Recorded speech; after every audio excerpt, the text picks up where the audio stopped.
Welcome to Tenor Tech, where I solve the problems you didn't even know you had.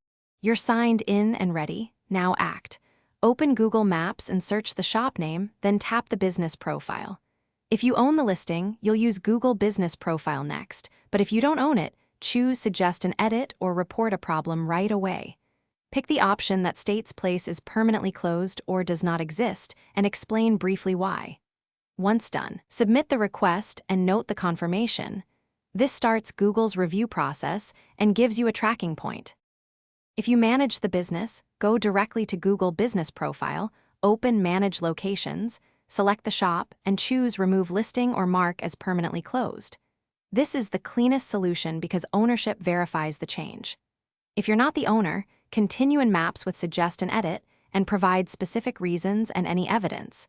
Photos or citation screenshots speed up approval. Once submitted, Google may take days to weeks to process, so monitor the profile and keep records of your submission for follow-up.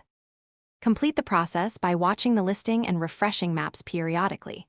Google often updates within days, but sometimes takes longer. If the place remains visible, either claim the business so you can remove it properly or contact Google Business Profile support and escalate with proof like dated photos or an official closure notice. Make sure to clear cache data or try incognito to verify public view. One key troubleshooting tip: if edits are rejected, resubmit with stronger evidence. Thanks for watching. Subscribe to keep your life in tune.